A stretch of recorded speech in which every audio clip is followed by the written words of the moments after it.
Do you remember the TV show Man vs. Beast? This is my favorite TV show ever. This is where they'd have an animal compete against a human in some sort of physical contest. So there's Sam, is this another one of your Japanese shows? No, but it's similar. This was on American television, and it would be like a strong man versus an elephant pulling an airplane. Or like my favorite was a bear versus the world's hot dog eating champion. The hot dog guy was like, they're like, go, you have 30 seconds. He's like eating hot dogs. And the bear doesn't give a fuck. The bear does nothing until like there's 3 seconds left, and then just takes a handful of hot dogs and eats like 1,000 hot dogs and wins. Like, that is betting, my friends. That is like, I would love to bet on that.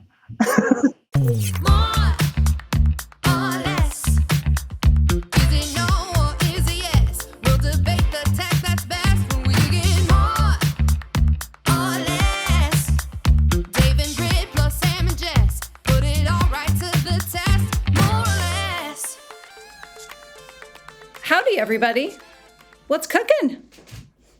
Well, we are. Yeah, Jess, what's cooking?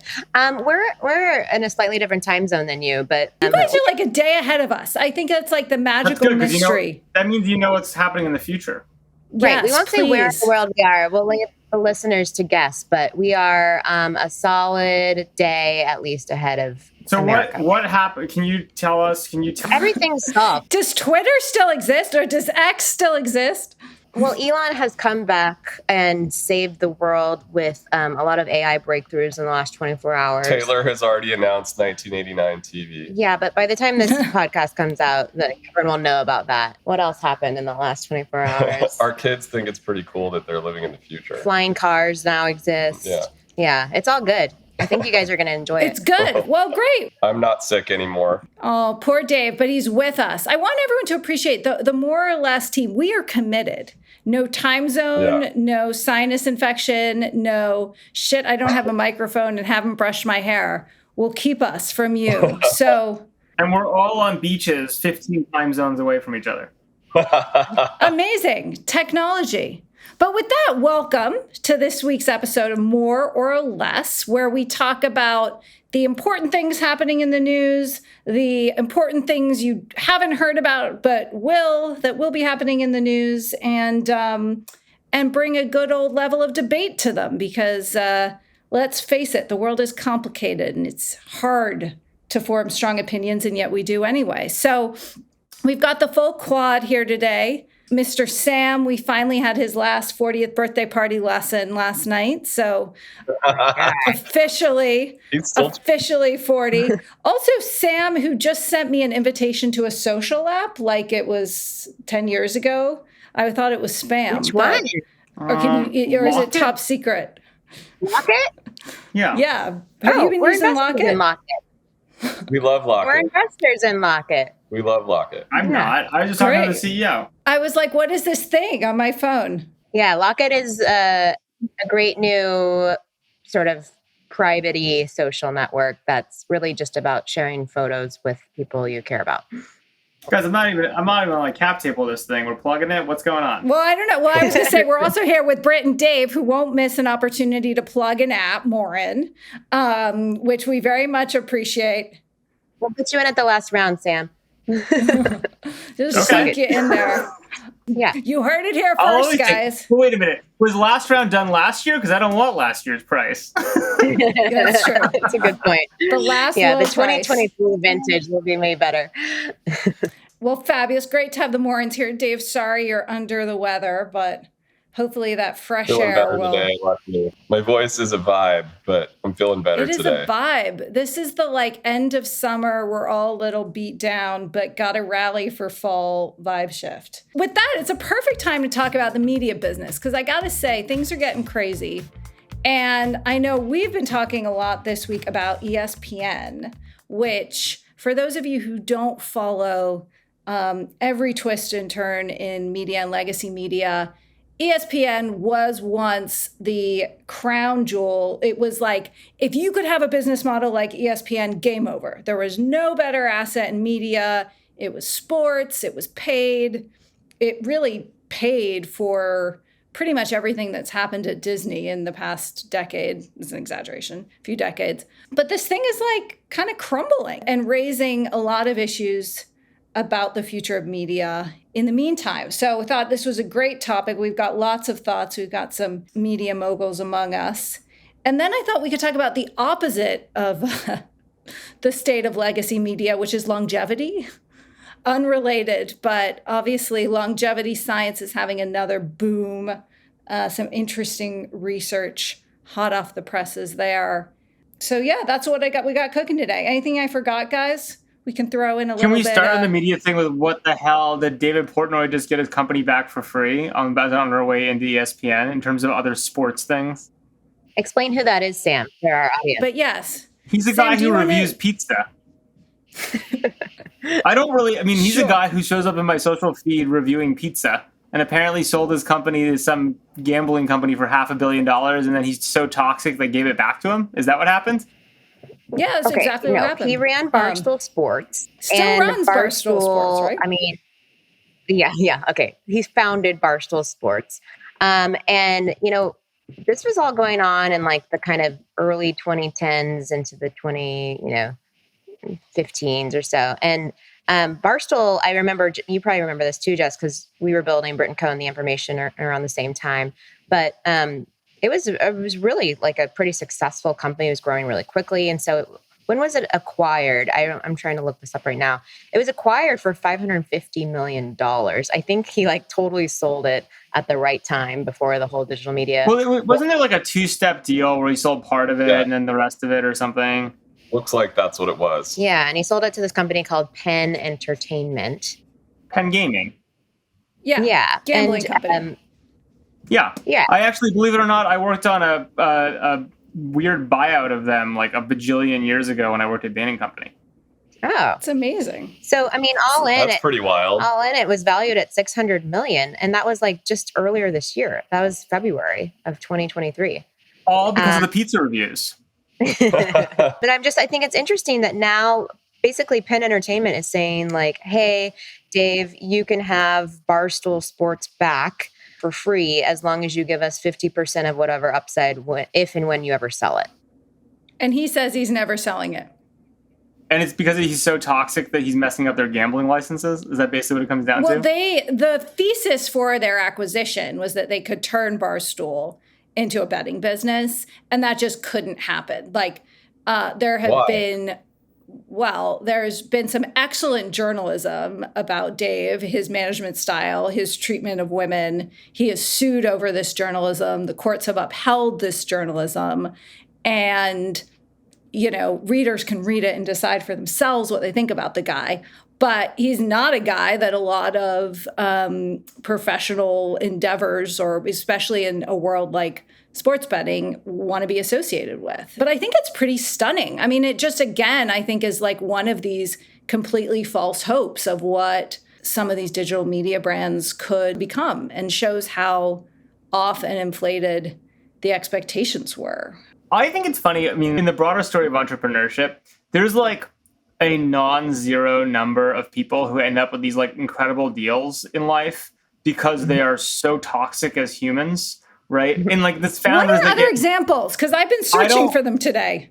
There are many. I'm not going to get into them because I don't want to get in trouble. But I think if you look at the history of Silicon Valley, there's an interesting thing, which is like, if you're kind of crazy but competent, you stay in the companies. If you're really crazy and get blown out of your startup that is successful early or in certain ways, there are all these historical examples of people who end up with these huge windfalls. But that's a little bit different, right? That's like you pay your like crazy co-founder off so they like stay on their island. Like there's plenty of that. But this is different. The guy's still running the company. He owns 100%. It's part of the random walk of capitalism. I'm a big fan of capitalism, but there is this random walk of capitalism where like every once in a while, like you get paid for being crazy or you get paid for being toxic. And like, this is a great example where the guy sells his company and then he's so toxic, he gets it back for free. He'll probably make a shitload of money over in the rest of his life, right? On a deal that like only happened because he's crazy. And he gets his stake of the initial acquisition. Right? No, that's the point. So he got paid twice. So it's one of those things where like I don't know if I'm not going to name names, but there are many examples of versions of this in Silicon Valley, and it is one of the things you kind of just accept in capitalism, which is it's great, but it is inefficient, and sometimes it being a good, like if he were a nice guy or a better pizza reviewer, he would have less money. But because he's crazy, he's going to get more money. Well, but I don't know. For anyone out there trying to adopt the Sam Lessin crazy man theory, it's a fine line to walk. And, this case could have easily gone the other way in terms of Portnoy being canceled and other things. So I would not recommend this. I also refuse to accept that, like, the biggest, most important, quote, success in digital media, not that they are, but like that this is like the model of like what works and what is noteworthy in this moment. I find that like very depressing. I mean, what has worked though, Jess? It's like, focus premium subscription businesses, I would say. Look, but Jess, you're gonna build you are building and have built a high trust, long-term real business. I just think it's funny that there is random walk on this stuff. And he is not the only example. And of people who just like random their way and actually in some ways like bad person their way or bad pizza review their way into like crazy, weird windfall scenarios, right? It's just part of the game, right? I think you just accept it as part of what happens. Capitalism is very efficient overall, but very dirty in the details. I will say, and I agree with that happens, but we're also seeing in private tech land, the bill come due. I mean, I don't know if you guys saw, but SoftBank is now suing the founder of IRL after the information reported its user numbers were suspect and the SEC investigated and so on. So it is a dangerous time to walk close to the line. But yes, people absolutely do. Are we going to be able to sue SoftBank for overfunding and killing a bunch of our companies? You're welcome to try that. But for irresponsible capital. Sam and I have a long seat on that one. I have a long list of grievances against SoftBank destroying otherwise good companies by overfunding them. Yeah. Great. Wait, so let's bring it back though, Jess. What does any of this have to do with betting? ESPN? Okay, ESPN. I'm glad you asked, Dave. There's a thread to all of this because the second Penn got Barstool off its books, it struck a deal with ESPN for to power sports betting across ESPN for like $2 billion. As ESPN Bets. And it's a $1.5 billion deal over 10 years with another potential $500 million, so $2 billion. So it's fascinating. It feels like they didn't work for Dave Portnoy. They let him go, and now they're trying it again with Disney in hopes that ESPN will help them. But Barstool Sports was not a betting business. No, but they tried to make it one. I'm confused. It is confusing, but basically, the second they severed their relationship with Barstool, they struck one with ESPN. And ESPN, now we can shift to talking about them, is searching for a new act. And I think that's kind of amazing. Do you guys watch Winning Time, by the way? Because this will is that a show on ESPN? Circle. Great show. Let's give Winning Time. Is it on Max? What is it on? See, that's the funny thing. None of us remember what it's on, but it is great.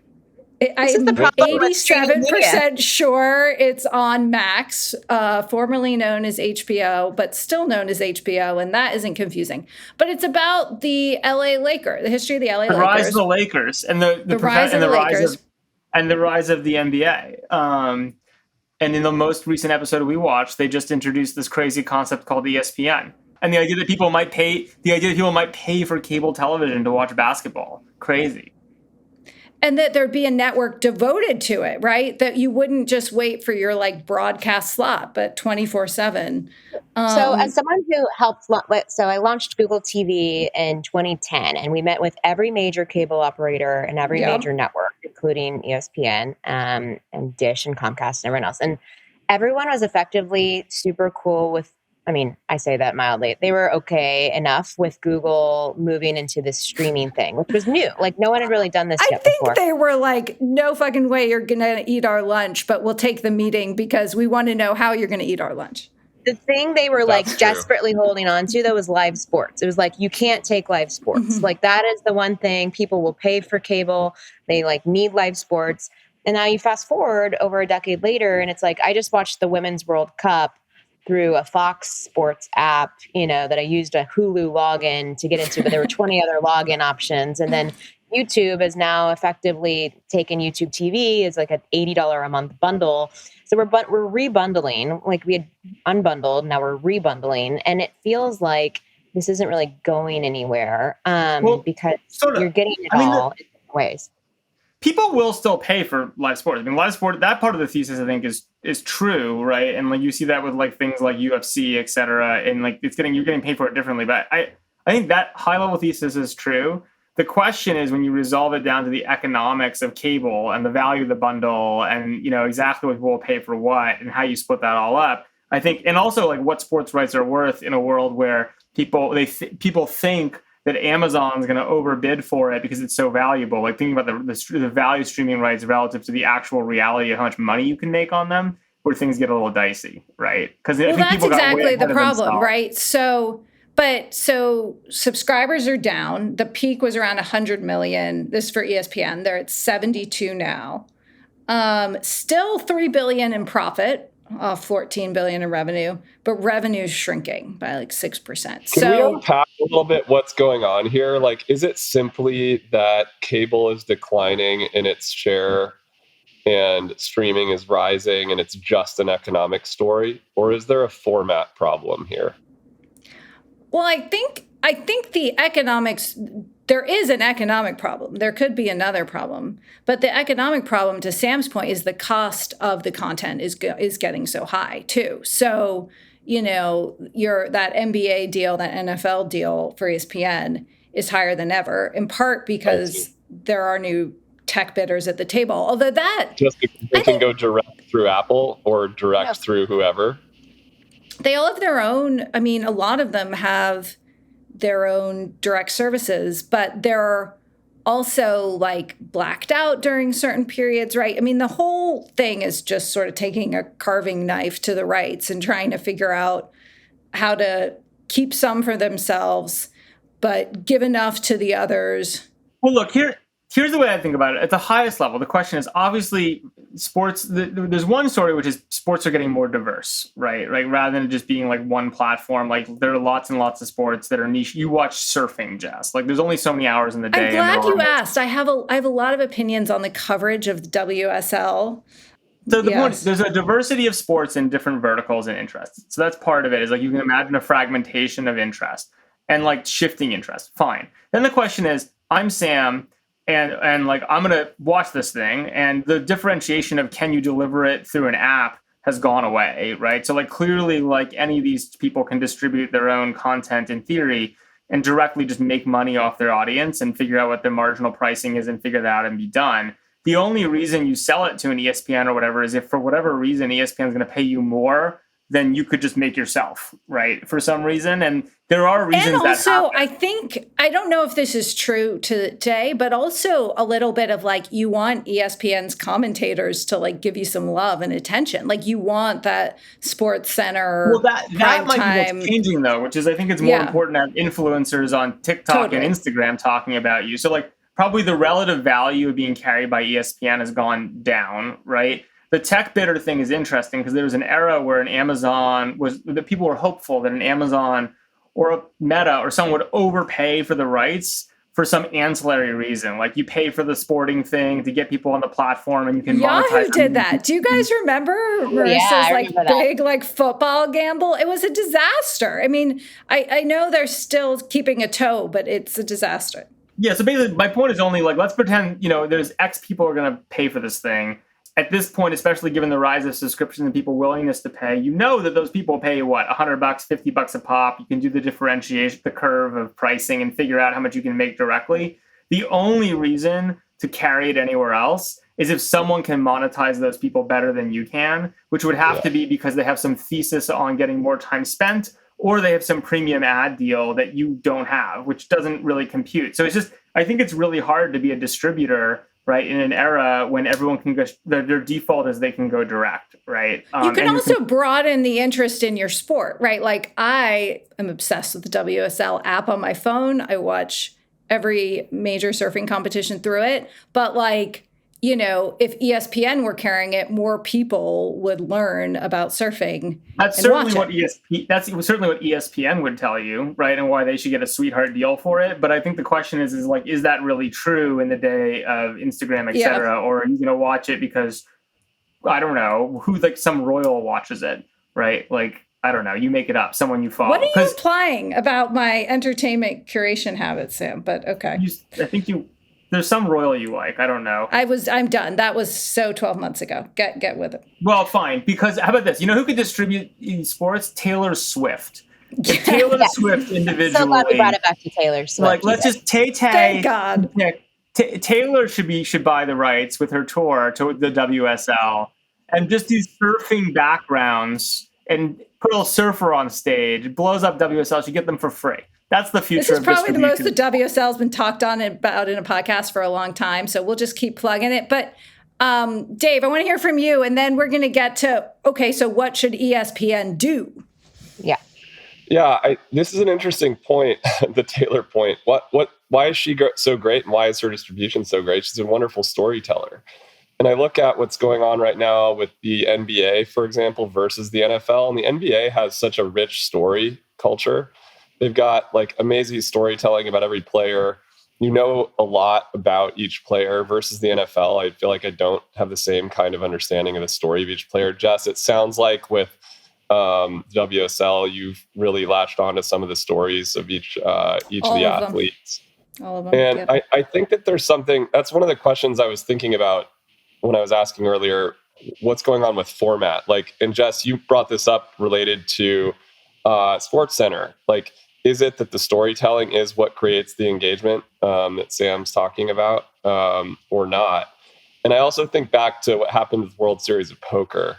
World Series of Poker was not that popular until they discovered this format where they started showing the hand on the screen before, in the middle of the game. And so the audience could be in on the tension going on in the actual room. And that blew up World Series of Poker. And when I was on the board of the U.S. ski team for close to a decade, I was really arguing a lot for this. The way that we've filmed ski racing and the Olympics for years has always been the same. It's always camera on the right-hand side following the racer down. And I was arguing a lot for we need to switch to first-person shooter style filming where we have a drone behind the ski racer or a drone behind Lindsey Vonn, right? Following her down the mountain. This kind of all came to me because when I was looking at the media mix, when I was on that board, the esports world was taking off and was becoming the biggest pressure on our viewership. And so to me, figuring out formats that are going to break through in sport is also this other question. It's not exactly related to the distribution challenge that Sam's talking about with ESPN versus the direct, but I still think that just like in consumer apps, if you can figure out a new format, you can break through. Well, so I think those are definitely the right 2 points, which is storytelling and format. Two things on that. One, really interesting format innovation this year is baseball got a lot better because they changed the format of baseball, right? There's a bunch of rules. What did they do? I didn't know that. They put a pitch clock up and they made the number of times you can try to go to first change. They basically have sped up the game by 30%, and it's a way better game to watch now. So I do think format matters. Oh yeah, it's actually really fun again because baseball was too slow. But here's an interesting thing about players, Dave. I think you're totally right about the NBA being the ideal. I just looked this up. So I think it's because there aren't that many NBA players, so you can actually have personalities. There's only, I think, about 400 I also think players. It's the uniforms. I think it's the uniforms. You can't see their faces in the NFL, for example. Yeah. Well, but even baseball, I think, is this problem. It's just baseball and the NFL have too many professional players. There are too many stories to watch, and it's too fragmented. The NBA only has 450 pro players, right? Which seems like a good number, right? And so I think when you think about if you're following the stories of humans, or what's the tennis documentary that everyone loves that came out? Well, this is speaking of Breakpoint. I mean, this is where the storytelling is being co-opted by the entertainment companies that are doing. So this is the question: Drive to Survive. So it's if you think about there's the sports, the actual games, or the competitions, right? Then there's the supporting narrative content that both can be sold, right, is valuable, and you want high production quality on and everything else, right? The drive to survive, whatever that drives the sport. There's the Instagram accounts associated with, like, there's like basically these different pieces. And I think maybe it's not clear. The story of, oh, you go to ESPN because they have distribution and their commentators will talk about you isn't enough anymore, right? Like, that's not enough distribution. But I do think packaging and thinking holistically about packaging between like the player stories, the background narratives, the actual events, and doing a better job with that overall seems like a real opportunity. I think to build on that too, there's an opportunity to create more interactivity during the game itself with the audience, whether it's the live audience in the stands or the fans at home. So I don't know if you guys... Isn't that the whole point of this pen deal? I mean, betting's just a form of interactivity. Maybe. Yeah, betting is one way to do it. Totally. You guys watched Man vs. Wild? It's like this interactive show where this guy goes like on these crazy adventures through deserts and the Grand Canyon and all kinds of things. And you have to choose the direction he goes. Like you use your remote at home. It's like choose your own adventure. Or You versus Wild. You versus Never Wild. heard of it. This is on linear television? No, do you guys remember Man versus Beast? That was my favorite show ever. It's technically not linear, I guess. It's a streaming because you have to be able to interact with it and it changes the outcome. But I think wait, so they just film the guy going in different directions and it's sort of choose your own adventure? Okay, he's starving, he hasn't eaten for 5 days and he comes across some berries. Should he eat the berries or not eat the berries? And you're Can you continue to not eat? But like you could do this in sports, but then it's fantasy sports. It's not real sports. Real sport. I think like there's probably a version of this, but actually like it's not like choosing which way they're dribbling the soccer ball, but it's like what do you think should happen next? Or like there might be some other way to engage as a home viewer. And I think that's why betting. It's just betting's the easiest way, right? Because betting's where all the tension is. Yes, I think the idea that like the way you putting your skin in the game in betting and like I think it's clearly a market and clearly a thing you can tightly couple for all those reasons. I don't know. The telling players what to do seems pretty stupid to me. Right? Not telling them what to do, guessing like what. That's just betting. I think there's different versions of betting though. It's like betting's like who's gonna score next. The thing I would always want to bet on. Do you guys remember? Just asking for betting 2.0. Do you remember the TV show Man vs. Beast? This is my favorite TV show ever. This is where they'd have an animal compete against a human in some sort of physical contest. So there's Sam, is this another one of your Japanese shows? No, but it's similar. This was on American television, and it would be like a strong man versus an elephant pulling an airplane. Or like my favorite was a bear versus the world's hot dog eating champion, and who could eat more hot dogs. And like, so they're not like fighting each other. They're just each performing a competitive task with each other. Well, it'd be like the thing they're best at. It was like a sprinter versus... My favorite was the man versus the guy eating hot dogs, because the hot dog guy was like, they're like, go, you have 30 seconds. He's like eating hot dogs. And the bear doesn't... The bear doesn't give a fuck. The bear does nothing until like there's 3 seconds left, and then just takes a handful of hot dogs and eats like 1,000 hot dogs and wins. Like that is betting, my friends. That is like I would love to bet on that. So if you were Bob Iger in ESPN, the one thing working at your company was starting to not work so well. Okay, you do betting. He's doing that. The other thing we know he's doing is they're trying to find like co-owners and going to the leagues. And the leagues are apparently like, no, we're good.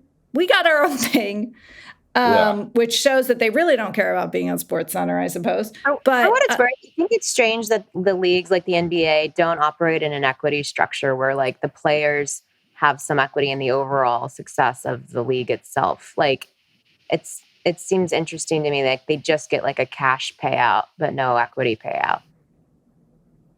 That is interesting. I don't know. Are there some new leagues, like some of the women's soccer leagues maybe that are trying to change that? New ones? Do they get equity? But why would the leagues offer the players equity? Because I think the players would do more. They're like influencers. There's like the NBA is 450. They're just getting their cash. Influencers. I could imagine. Yeah, if you were a startup league and you had no money, maybe you'd have to like I could imagine a competitive league coming out and being like, hey, we don't have enough money to pay you, but you can have 5% and like attracting some top talent maybe. But I think the athletes are happy to just get paid bank, and the leagues have plenty of money. So there's no reason to offer them equity. For sure. I think you're right, though, Jess. I think some of these new like soccer leagues and the women's sports like sector are trying to be more innovative. Well, that's because they have no money. Yeah, the opposite is what Saudi Arabia did with golf, right? Wasn't the Saudis who just were like, fuck this, we have infinity money, so we'll pay all these people like literally $100 million to show up and play a round of golf. And that was incredibly successful because they basically, I think they just merged with the PGA, right? They basically extorted the PGA, right, with just money, which was a brilliant move, right? And I do have to say, I think the like pattern of people being duped to think like equity is going to be worth something in the vast majority of cases is very sad. So I got very mad when like Substack tried to convince its writers to invest in Substack because then they would have a piece of Substack, and it was like, just do the math. Like, you're not going to make a shit ton of money in Substack. So anyway, maybe equity isn't the way to go. But okay, so ESPN's trying to go down that path. More or less equity for athletes. I'm less. Depends on the sport. I'm less. It depends on the sport. I mean, I just think that the economics are such that they should just take the cash. Take the cash. I'm less. Yeah. Now, if the hot dog eating bear could have equity, I'd talk. What if they get injured and then they're out? But yeah. Insurance unions. No. I'm just trying to think of a case here. Okay, we can move on. I mean, it just seems to me that like, I don't know what ESPN can do, honestly. I mean, this is just kind of the secular decline of the linear television business. They should buy Barstool Sports. They can take on pickleball. Oh my God. Yeah, What's this new one? Sorry, say more, Dave. What do you envision for this? I bet there's ESPN pickleball. What I mean by this is whether it's pickleball or not, like what I mean to say is that they can take on new sports that need new storytelling, the same things we're talking about, new story, new formats, new athletes, tell stories in new ways, right? Like I feel like if what they're going to try to do is just keep plugging the current set of options into the same old format, not going to work, right? But if they actually start to innovate again, like invest in R&D and really try to push forward the way they tell stories, the way that they do formats, renew old sports, like Sam said, I didn't know that was going on with baseball. If they could go to, soccer. I don't know, soccer or one of the other big sports, something international that's starting to gain traction in the United States, then, maybe they can find a new market, right? But if they're not going to do that, then they'll just continue to watch this asset decline. I think that I agree with that, Dave. And I think like look, their 30 for 30 is such an awesome series. That's got to be old. Right? Well, they keep making them. They're documentaries. Yeah. They're storytelling, like about sports. Oh, it's their sports documentary series. ESPN person on this call, by the way. It's so good. They're really good. They're really good. I'll send you some of them. They're awesome. I mean, sport is amazing. Sports documentaries are amazing. You don't watch them on ESPN, do you? Because I don't think we get ESPN. I think we probably pay for ESPN 6 ways, and I don't know how. But I think we watch them on like Amazon or something. But they're still great documentaries. Someone's still getting paid on that, right? So I feel like if it was the emerging sports network, right, or you go and buy a bunch of leagues, right, and turn them around, or like somehow, like I think there's a lot of cool stuff you could do. But I think otherwise, they're doing a lot of this, guys. Or maybe just not with enough velocity, but I think they are trying. I think they just probably have to move faster. Should we make a bet on whether ESPN makes it? I mean, isn't this what Ryan Reynolds is doing? I mean, there's so much. This is what I'm kind of not understanding, which is that there's so much interest in sports, buying sports teams, investing in sports tech. There's like so much going on. There's like all this stuff going on with like new golf formats. Like I saw this enormous new golf format in Texas a couple weeks ago that's like Top Golf on steroids. There's like malls being taken over to become pickleball, whatever. It's like there's so much of this going on. Padel, have you guys heard it? Did I say it right? The new pickleball? It's like squash. What is it? Oh. I think it's called Padel. Esports, right? It's big like all this outside the US. VRAR sports. Well, esports is interesting because esports has kind of died, right? Esports already kind of came and went. Is that true? I think so. I think esports has been a massive disappointment. In the US, it had a moment. Maybe relative to the hype, but I mean, it still obviously exists. Yeah. But I think esports has underperformed dramatically compared to what people were expecting. Doesn't mean that it's not something over a long period, but I of all the things, I think the ESPN 30 for 30 on esports will not be the most successful one, at least right now, is my sense. Well, the ESPN American Ninja Warrior, I still think there was probably a lot of innovation in format that happened there. There's just like a lot of interest across all of these different areas of sport.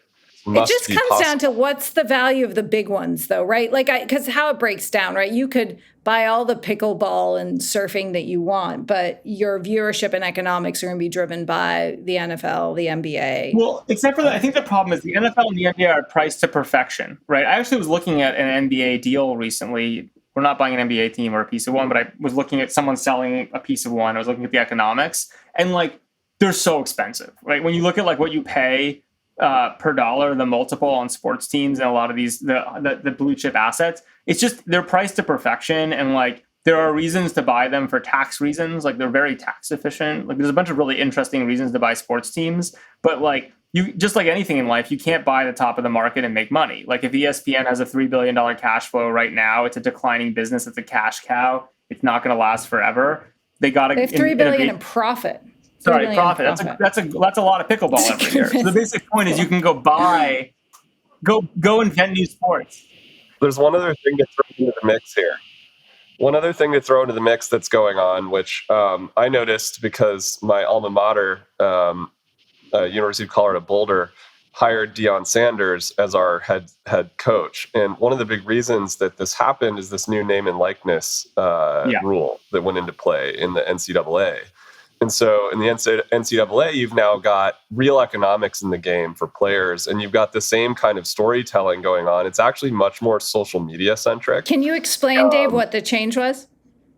Yeah, I actually don't know the exact particulars, but effectively, there was a big rule change. It was either 1 or 2 years ago where athletes in the NCAA can now sign name and likeness contracts with Nike or Converse or whatever, whereas before you couldn't do that. And this is radically kind of changing the landscape of how the NCAA sort of shows up in this whole equation. So when Boulder hired Deion Sanders, it's caused this enormous new sort of surge of energy around the Boulder football program. And they also changed the way that trading works in the NCAA. So there's a transfer portal. They do all this stuff. And so Boulder was able to recruit like an enormous number of high quality players very quickly. These players have real name and likeness contracts with, like very real advertisers effectively. And I believe ESPN is actually carrying the first or the entire Boulder season because of Deion Sanders. And so you've kind of got a little bit of what we're talking about at play here. Yeah. Fascinating. Things are getting more fragmented, and it's going to be, I think ESPN exists, but it's just not nearly as profitable. Sorry, my last thing here. Topgolf. Have you guys played Topgolf? I have not, but I am familiar with it. Yes. But okay. All right. Well, when you guys are back in the Bay, we're going to go in San Jose. Yeah, and then we'll do a pod at the same time. But okay, it's this live golf thing on a relatively low, like real estate, plot of land, and they sold it for $2 billion to Callaway a few years ago. I think like what's interesting is it's like a tech live sports meets tech, for entertainment's sake, and I'm curious why Disney hasn't done more with ESPN in this regard, like ESPN land or like ESPN. Well, they are. Tiger Woods is doing it. I love it. It's your IRL formula. Yeah, because the world, go back to my theory of like the world wants more IRL, wants more. Tiger Woods is doing this. They're doing it's like not with ESPN. Yeah, they are. They're doing a 3-hole. It's in like Chase Center. It's like a 3-hole. I had no idea you guys were so into golf. I just got to say that. It's like a 3-hole Chase Center thing where they do effectively. It's like an exhibition where you've got Tiger Woods and Greg Norman, whatever, like three or 10 of the best players ever, and they're doing, effectively inside of a basketball stadium experience for people. But not always on. I'm talking like a top golf. Like I don't know. Is there like an interesting? There's a high-end mini golf thing that's come out. Like people are messing around with a bunch of concepts around this. Yeah, Disney does have a theme parks business. Right, that's what I'm saying. Cousin Greg, man, the whole time it's Cousin Greg. One of their most profitable business units. If maybe they should add on some like ESPN land action. Ooh, that actually would be really cool. I would go. Buy the cheap sports and lots of betting. And you two can maintain and more documentaries. We like the documentaries. Yeah, way better storytelling. I mean, at the end of the day, that's what Disney can do best, right? Like bring the storytelling, like turn the players into characters. Yeah. So, okay. Well, we'll see. It's going to be interesting to watch. And there's going to be so much like business drama with private equity circling. This is not our finest work. This is not going to work for ESPN. They're fucked. You think they're fucked? Bob, take it or leave it. Just tell us what you think. Send us a DM. Sell it to Penn National Games. Sell it to Penn right now, and then do some crazy shit. They'll give it back to you for free. It's perfect. Oh yeah, good idea. Yeah, that's exactly what you have to do. And then it's even more for those who love the drama of it. Bob has actually hired 2 people he pushed out of the company as consultants to help him figure out this problem. Kevin Mayer and Tom Stagg. Those people can be crazy. Sounds like they're crazy people. Those people can do the crazy shit to get it back for free. No, he didn't push them out because they were crazy. They're actually not crazy. They're like known for their slide decks and being very rational. But just expect more headlines in this area. See more headlines. Okay, let's switch gears again from the opposite of this to things that last forever. So, Britt, as our wellness, health, and science expert on the pod, would you like to get us heavy time? Before we go, guys, I'm going to drop because I'm due sailing, different niche sport. So I'm going to say enjoy longevity. I'm pro longevity. Sending love, and I'll see you next time. Okay, Britt, give us the latest. Okay, this can be quick, but I just think it's interesting. We learned a lot of this in our back channel, but everyone's talking about Ozempic and Wegovy and all the weight loss drugs, and there was a new paper that came out that actually proved that there is a reduction of heart attack and stroke risk by 20% for those that have used Ozempic, which is pretty insane. Also, and the N was really large too. The trial was 17,604 adults aged 45 years or older.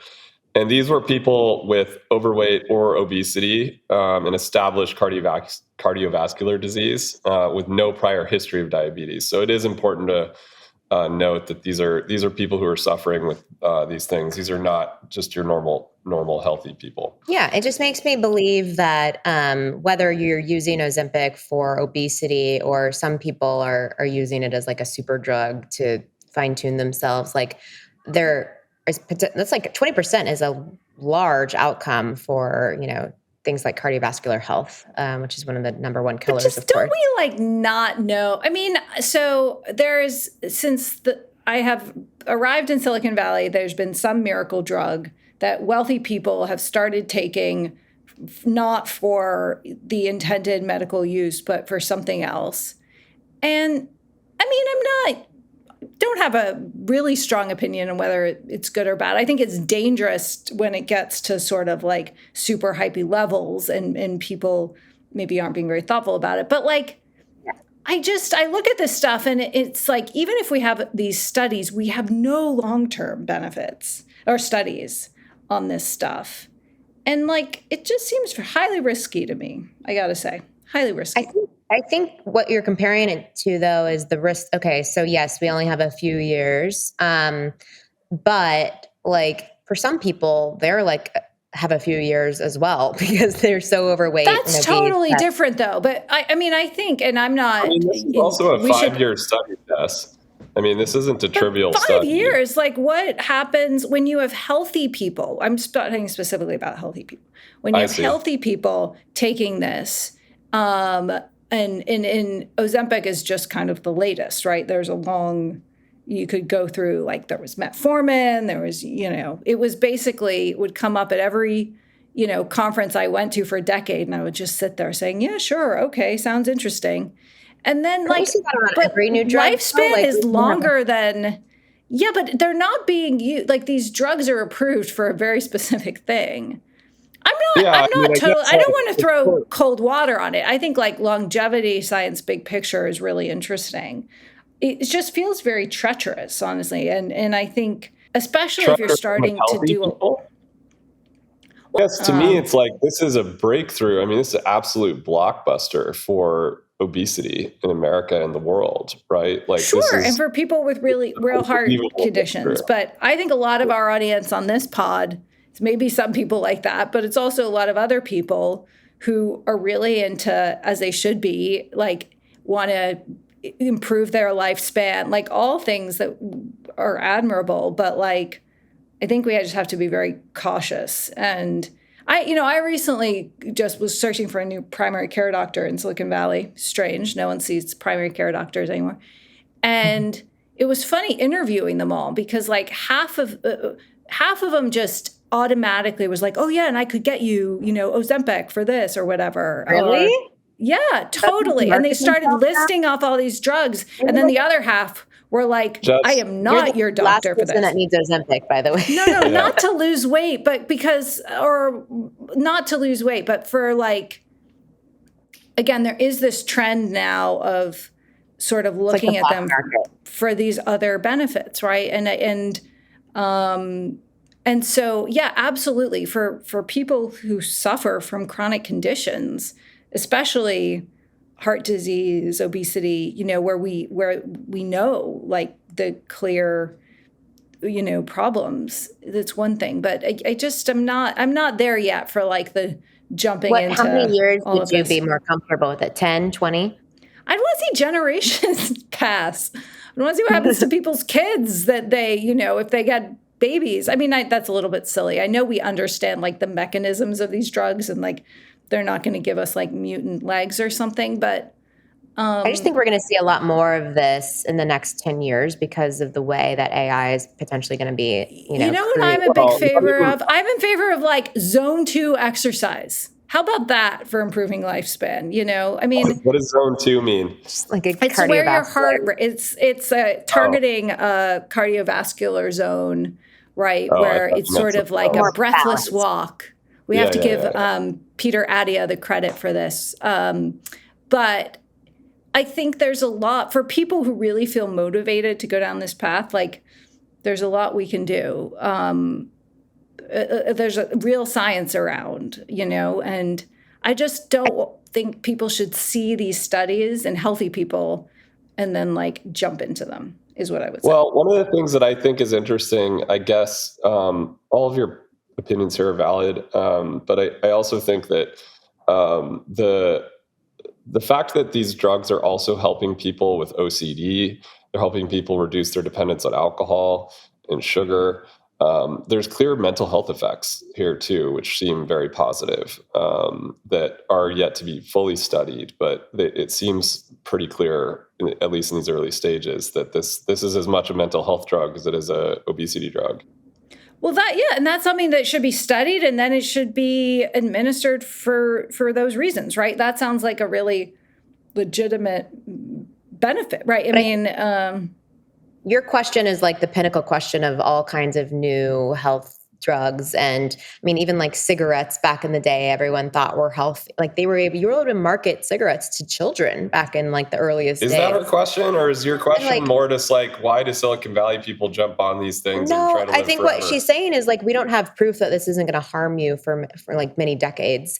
And like, I don't feel comfortable doing this as a normal, healthy person. Yeah, I mean, I don't either. And I definitely don't feel comfortable. But like, I'm stating the fact that like a lot of the world will jump onto these things and maybe won't know, like cigarettes, like, oh, you actually get cancer. Well, it's way too expensive right now for that to be a case. It's going to drop, I think, substantially in the next 5 years. Like it has to, both with competitive pressure and then, advances. I think it's fascinating that it's $1,200 per dose in the United States, and something this is Ozempic?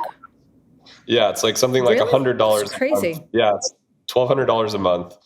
It's $100 a month in Mexico. So the American health system is causing a 90% markup. Which is crazy. That's a problem too. I'm all for like, obviously the advancement of science and medicine to treat, conditions. I just think the sort of, and there's, Britt, to your point, there's risk in that, right? Like, yes, but if there's a compelling reason to try something because of a condition, I think that risk makes sense. I think just jumping on to like every cocktail, Right. And all I'm saying is like history repeats itself. And so a lot of the healthy people will, just like they jumped into cigarettes, and then they'll realize maybe later it wasn't the best thing, but the short-term impact was great for them.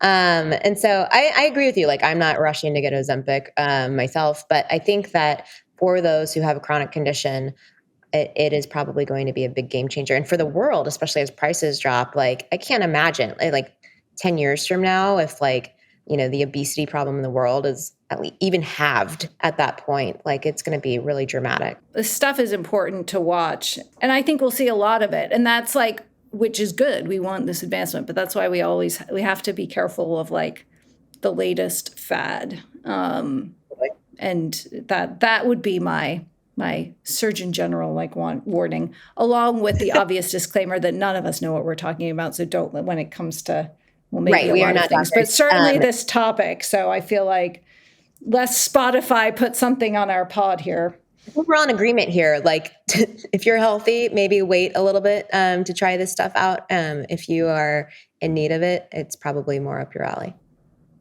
Yeah, more drugs for people who need them, less drugs for fewer, but it doesn't, for people who don't. It's very simple. And just more like walk uphill a lot. I mean, I think that's that would be my go outside, find a hill, just keep walking. Excellent. Well, guys, I think we solved some major problems this week. Okay. I gotta say, and I can say this because he's off, but we gotta keep saying he's the only one who ever bounces on these pods. Yeah, like, what's wrong? He's just so busy. Sam can't fit a sailing in. Last time it was his tennis lesson. So busy with his sailing and now his tennis. It's his sailing lesson. We can shit on him since he's gone, right? Like, this is the part where we get and I do, and I will briefly defend. He's sailing with his grandfather and our son's great grandfather. So he has a vision for 4 generations of sailing. But before the pod, I said, Sam, we can push dinner back, do the sail after the pod. So he does not listen. And for that, you guys should give him some grief on Twitter, on Threads. Unfollow him on Twitter. That would drive him crazy. Yes, you can't say Twitter anymore. Yes, you You're can. Right. I don't. But you guys, you knew what I meant. You knew what I meant. Okay. Well, I'm going to let you guys get back to the fun that you're having. And I hope the future remains good. One more week on the road for us, and then we'll be back in the same time zone. We'll have our fancy mic setups, and we'll go do some Top Golf. Yeah, Top Golf. I was going to say we should have a business meeting, guys. We haven't had a business meeting. That would probably be good for the agenda. But yes, as always, thank you to all you guys and girls for listening, and ladies and women, and for the pod. We love getting to chat with you every week. We love the feedback. Big thanks to the back channel. And we'll be here next week. See you again soon. Bye-bye. Thanks. Yes. Bye. If you enjoyed this show, please leave us a virtual high five by rating it and reviewing it on Apple Podcasts, Spotify, YouTube, or wherever you get your podcasts. Find more information about each episode in the show notes, and follow us on social media by searching for @MoreOrLess, @DaveMorin, @Lesson, @JLesson, and as for me, I'm @Brit. See you guys next time.